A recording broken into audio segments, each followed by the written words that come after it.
Hello students, कैसे हैं आप सब। आशा करती हूँ आप अच्छे होंगे और अच्छे से अपनी पढ़ाई कर रहे होंगे।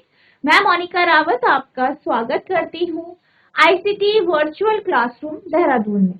बच्चों, आज हम क्लास 10th का जो आपका सब्जेक्ट है साइंस, उसका प्रीवियस ईयर का पेपर यानी 2023 का जो आपका क्वेश्चन पेपर है उसे डिस्कस करें।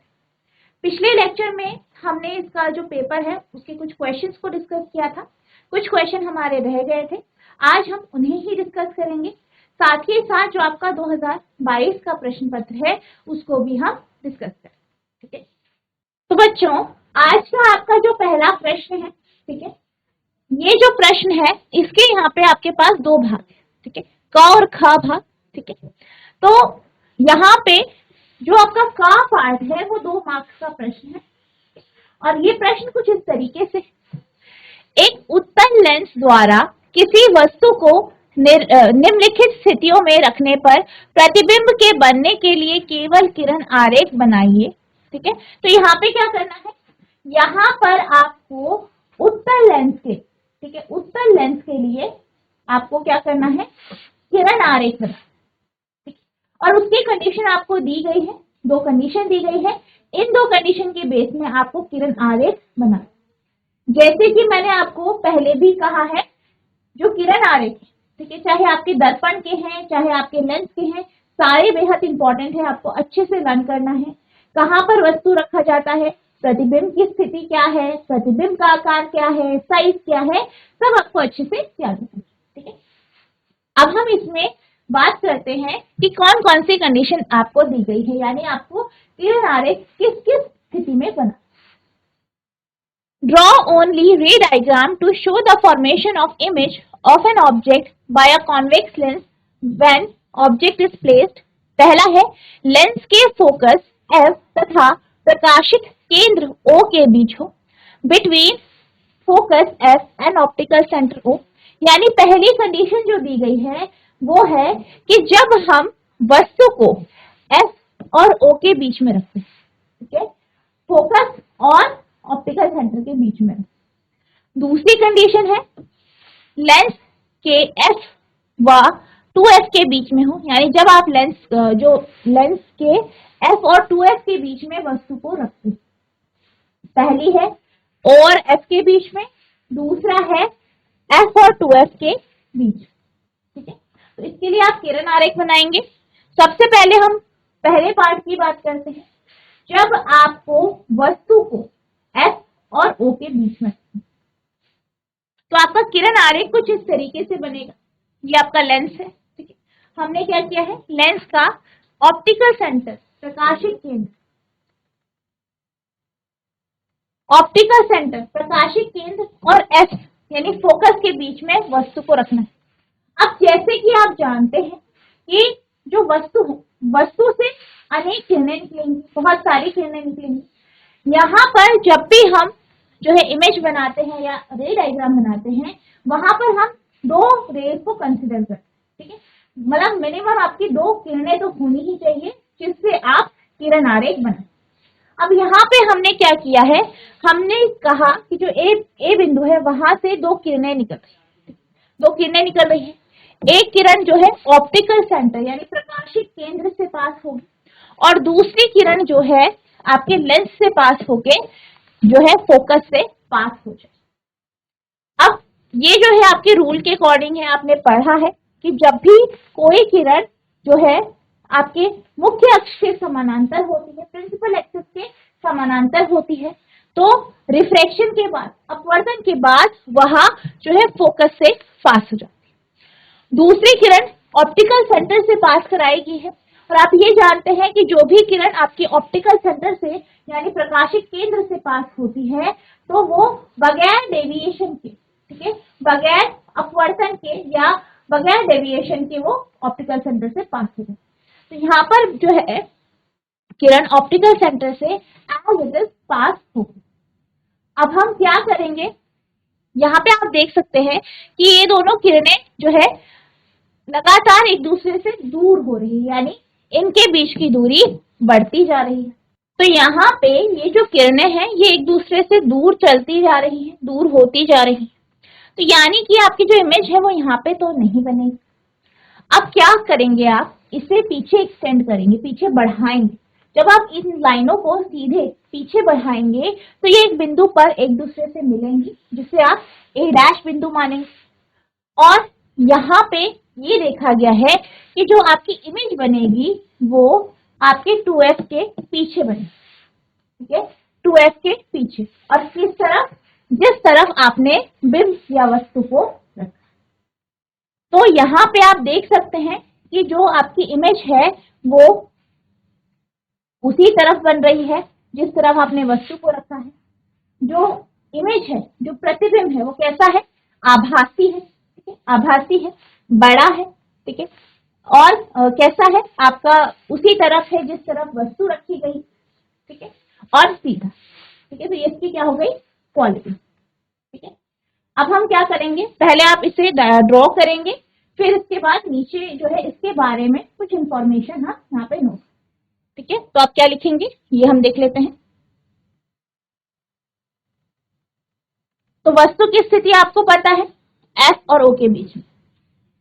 अब हम बात करते हैं प्रतिबिंब की स्थिति की। प्रतिबिंब की तो पहले क्या है,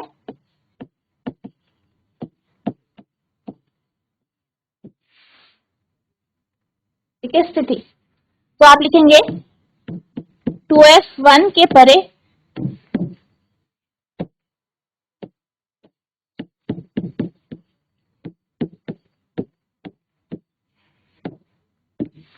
स्थिति हो गया, ठीक है, 2f1 के परे।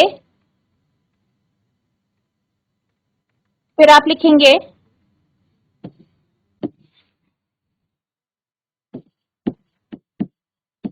साइज। तो साइज कैसा होगा,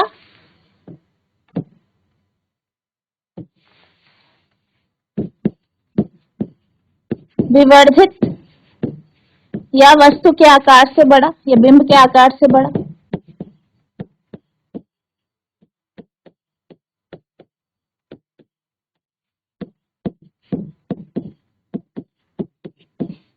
नेक्स्ट है नेचर यानी प्रकृति।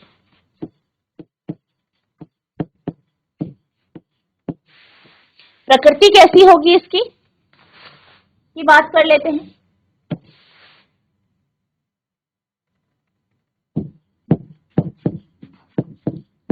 आभासी तथा सीधा, ठीक है। तो क्या होगा, 2f के परे यानी 2f के बियॉन्ड बड़ा होगा, मैग्नीफाइड इमेज होगी, और आभासी और सीधा यानी वर्चुअल और इरेक्ट आपकी जो है इमेज बने, ठीक है। तो इस तरीके से आप पहले से ड्रॉ करेंगे और इसकी आपको इन्फॉर्मेशन पता होनी चाहिए, इसके बारे में जो भी जानकारी है, प्रतिबिंब कैसा बनेगा, आकार क्या होगा, स्थिति क्या होगी, ये भी आपको अच्छे से पता होना चाहिए, ठीक है। आप इसे नोट करें।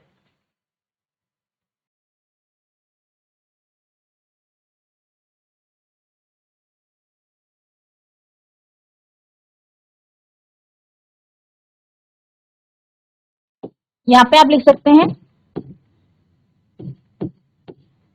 जिस तरफ बिंब है उसी, ये भी लिखेंगे।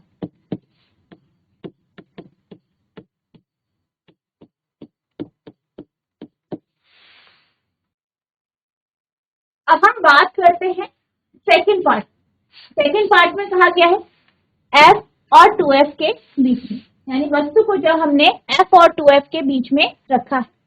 तो जब भी हम वस्तु को f और 2f के बीच में रखते हैं, फिर हम क्या करेंगे, दो आपके जो है किरणें ड्रॉ करेंगे।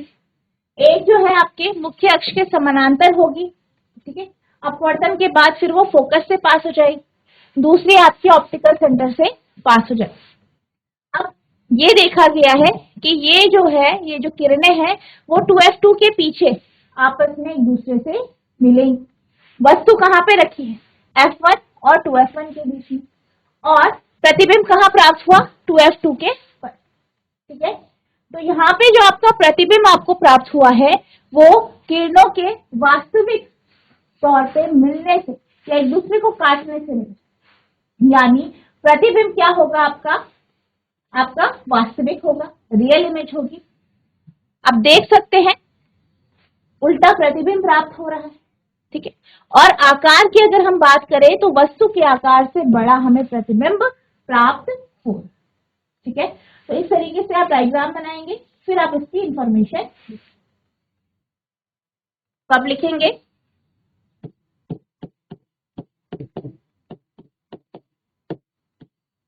प्रतिबिंब, पहले आप लिखेंगे स्थिति,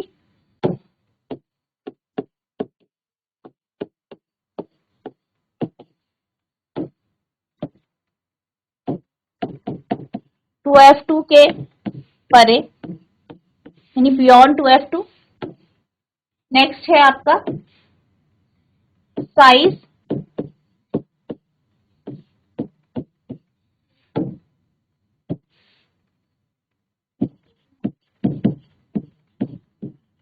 वस्तु या बिंब के आकार से बड़ा,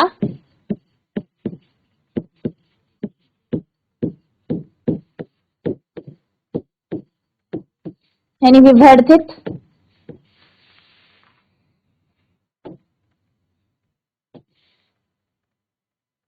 और अगर हम इसके नेचर यानी प्रकृति की बात करें तो उसकी प्रकृति कैसी हो गई, वास्तविक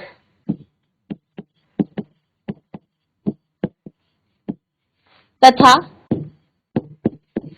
उल्टा। ठीक है, तो इसकी प्रकृति हो, आप इसे नोट करेंगे।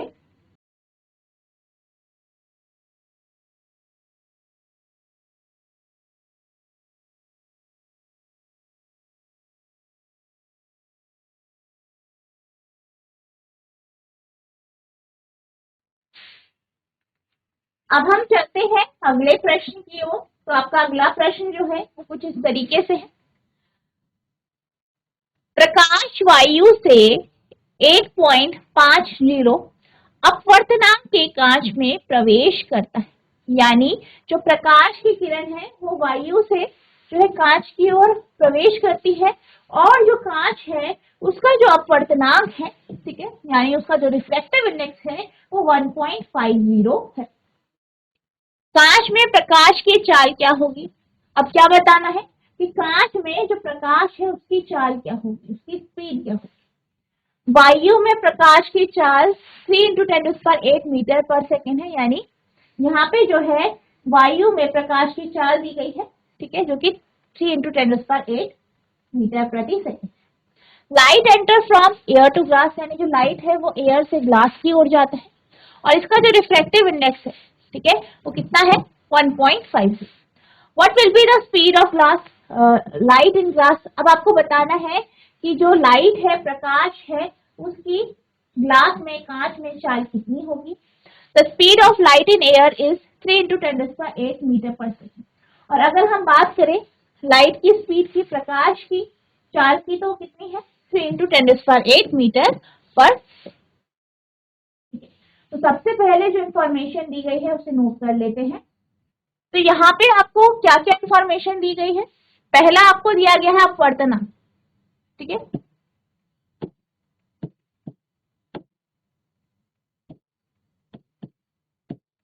कांच का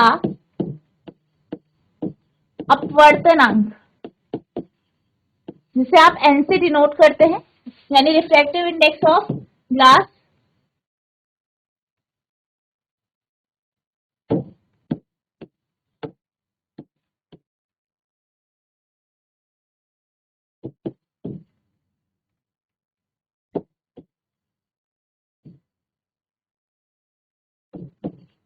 कितना है 1.50। अगला आपको क्या दिया गया है, सी का मान, यानी वायु में प्रकाश की चाल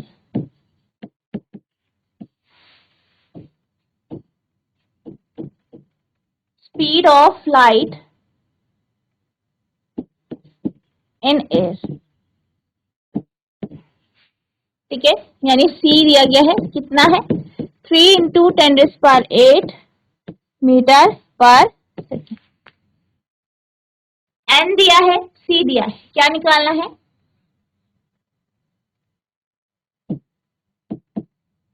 कांच में प्रकाश की चाल, यानी speed of light in glass, यानी आपको v की वैल्यू निकालनी है। तो ये आपके पास यहाँ पे दिया है, ठीक है। अब यहाँ पर हम एक रिलेशन का यूज करेंगे। आपका जो रिलेशन होगा वो होगा n equals to C upon V, जहाँ n क्या है, आपका अपवर्तनांक है, c जो है वायु में प्रकाश की चाल, और v जो है आपका जो मटेरियल है, यहाँ पे हमने कांच लिया है तो कांच में जो है प्रकाश की चाल। यहाँ हमें v निकालना है तो v बराबर हो जाएगा c अपॉन n के। c का मान है 3 इंटू 10⁸, n है 1.50, ठीक है। सॉल्व करेंगे, जीरो यहाँ से पॉइंट हटेगा तो यहाँ 2 जीरो आ जाएंगे, एक जीरो से एक जीरो कैंसिल, तो ये 2 आ गया, यानी 2 इंटू 10⁸ मीटर पर सेकेंड, ठीक है। तो ये v की वैल्यू आ गई। तो आप लिखेंगे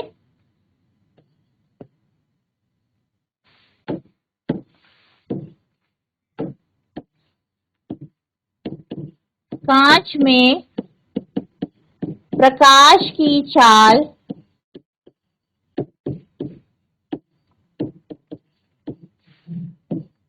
2 इंटू 10⁸ मीटर पर सेकेंड है, यानी speed of light in glass 2 into 10⁸ metre per second. ये आपका आंसर आ गया, नोट करें।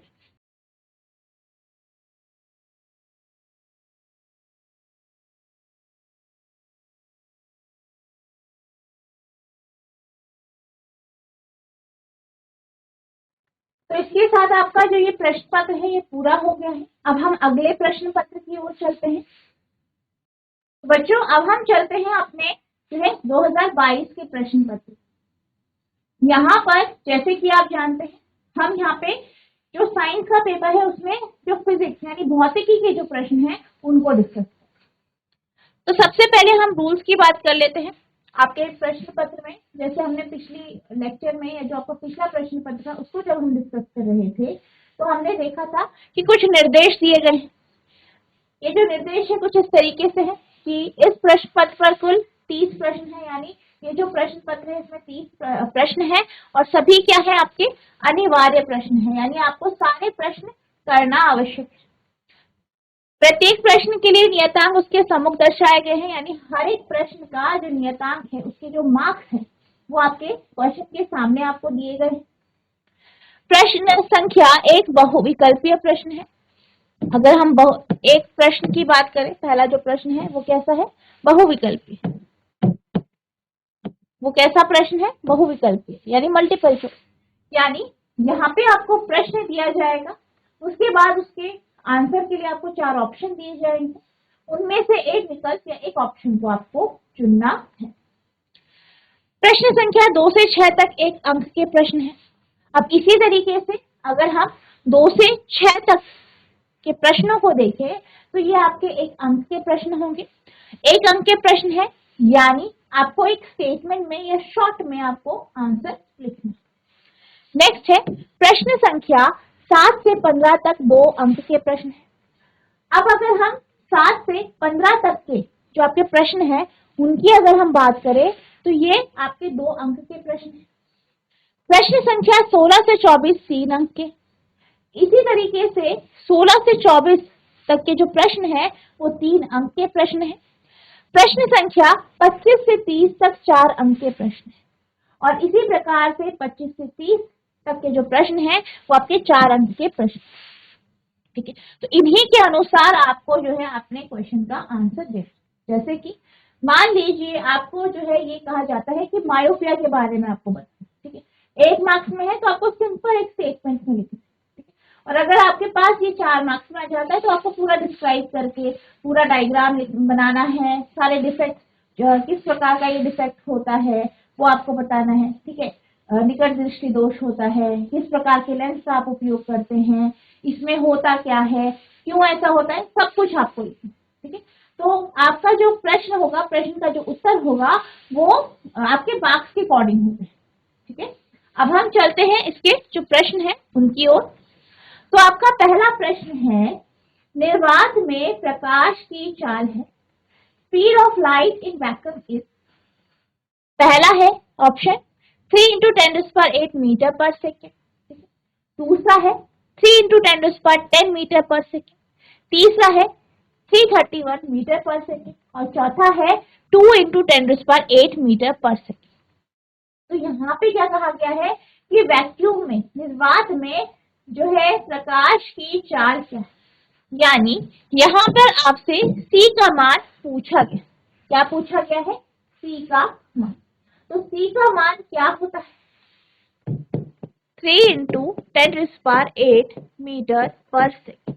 तो यानी ये जो प्रश्न है इसका जो आंसर होगा वो आपका ऑप्शन 1 यानी 3 × 10⁸ मीटर पर सेकेंड होगा, ठीक है।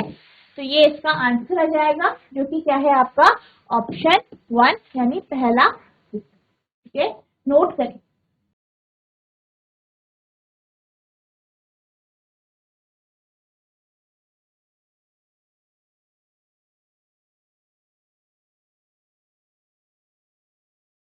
अब हम चलते हैं अगले प्रश्न की ओर। तो अगला आपका प्रश्न है, विद्युत प्रतिरोध का एसआई मात्रक क्या है, यानी SI unit of electric resistance, यानी विद्युत प्रतिरोध या इलेक्ट्रिक रेजिस्टेंस का आपको एसआई मात्रक बताना। आपके ऑप्शन है, पहला है ओम, दूसरा है एम्पियर, तीसरा है वोल्ट और चौथा है आपका ओम मीटर।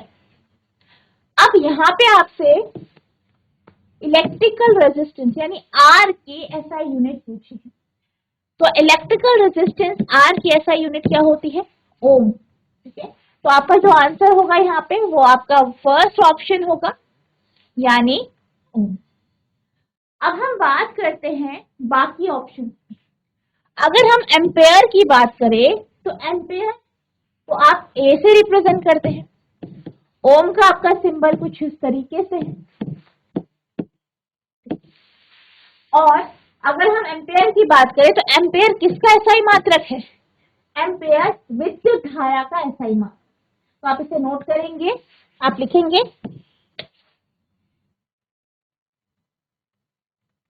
तो यहां लिखेंगे आप एम्पेयर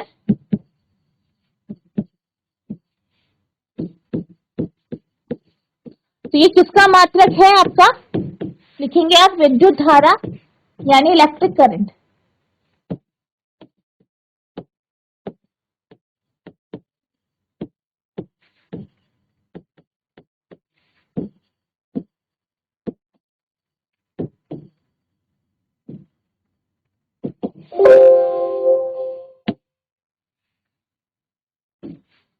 ठीक है। नेक्स्ट आपका ऑप्शन है वोल्ट, बी से रिप्रेजेंट करते हैं।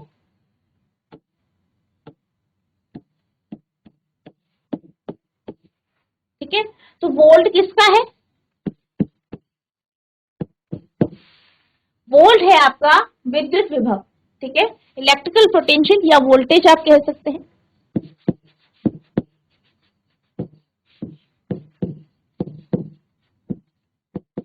ठीक है, विद्युत विभव ये या पोटेंशियल। नेक्स्ट है आपका ओम मीटर, ठीक है, ओम मीटर। ओम मीटर किसकी यूनिट होती है? आपकी रेजिस्टिविटी, ठीक है। तो आप लिखेंगे ओम मीटर।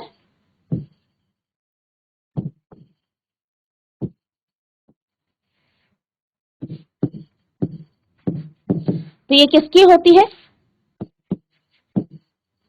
रेजिस्टिविटी यानी प्रतिरोधकता, प्रतिरोधकता, ठीक है। रेजिस्टिविटी जिसे आप रो से रिप्रेजेंट करते हैं, ठीक है। रेजिस्टिविटी क्या होती है, रो से आप रिप्रेजेंट करते हैं, रो से, इसका फॉर्मूला होता है, या आप रेजिस्टेंस के फॉर्मूले से निकाल सकते हैं, R equals to rho L upon A. ठीक है, तो रो की वैल्यू होती है आर ए अपॉन एल। ठीक है, तो यहाँ से भी आप देख सकते हैं ओम मीटर की यूनिट आ रही है। तो आपका ओम मीटर किसकी होती है, रेजिस्टिविटी यानी प्रतिरोधकता, वोल्ट विद्युत विभव, एम्पियर विद्युत धारा, और आपकी ओम जो है एसआई मात्रक किसका है, विद्युत प्रतिरोध का। ठीक है, तो ये आपका यहाँ पे आंसर, इसको नोट करेंगे।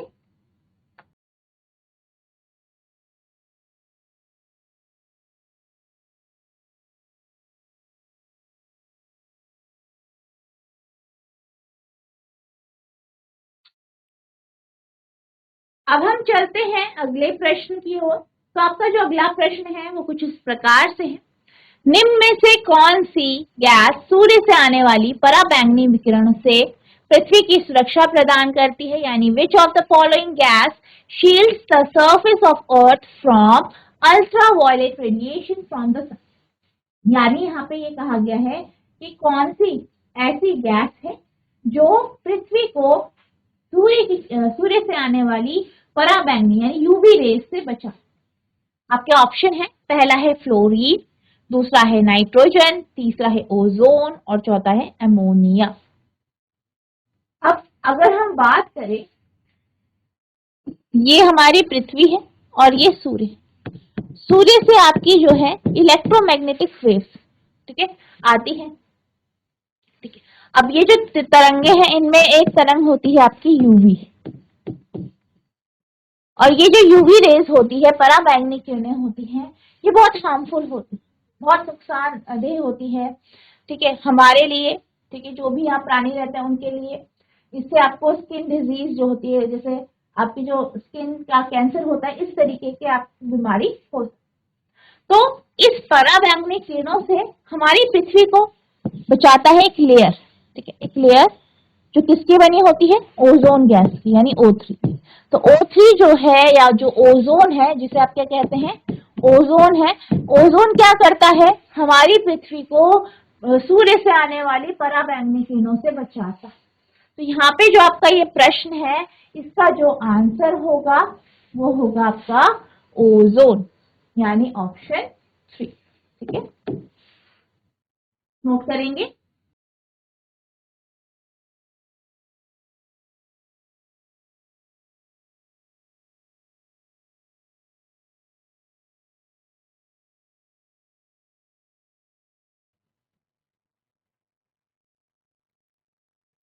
अब हम चलते हैं अगले प्रश्न की ओर।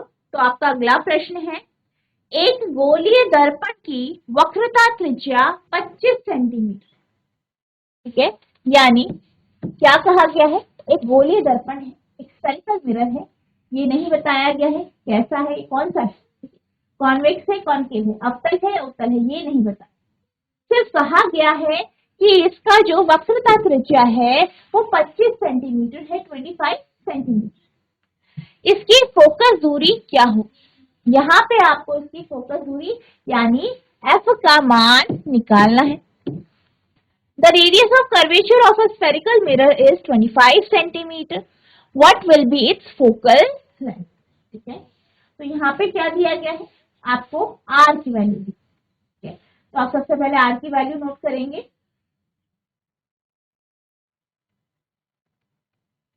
तो आप लिखेंगे गोलीय दर्पण की वक्रता त्रिज्या यानी रेडियस ऑफ कर्वेचर ऑफ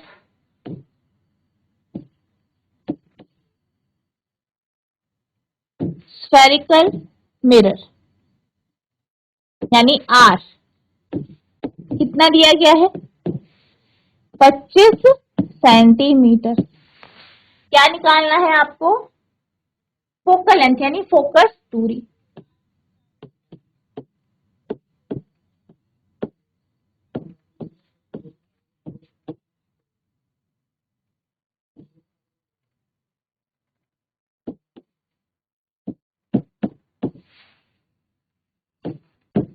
ये आपको यहाँ पे निकाल, ठीक है। तो सबसे पहले यहाँ पे हम फॉर्मूले का यूज करेंगे। तो आपका जो फॉर्मूला होता है वो क्या है,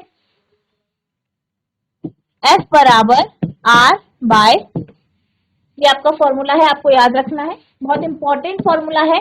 इसके बेस में हमने जो है काफी क्वेश्चन देखे हैं, पिछले आपका जो प्रश्न पत्र था उसमें भी आपने देखा है।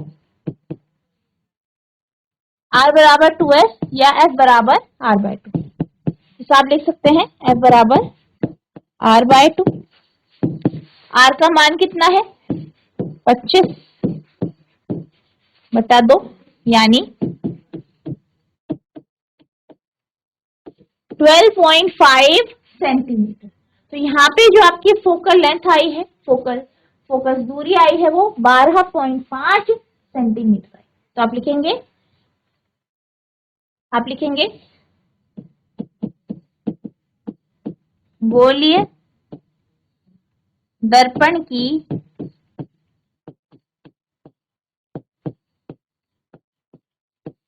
फोकस दूरी 12.5 सेंटीमीटर, ठीक है। ये आपका यहाँ पे आंसर आ जाए, ठीक है, नोट कर।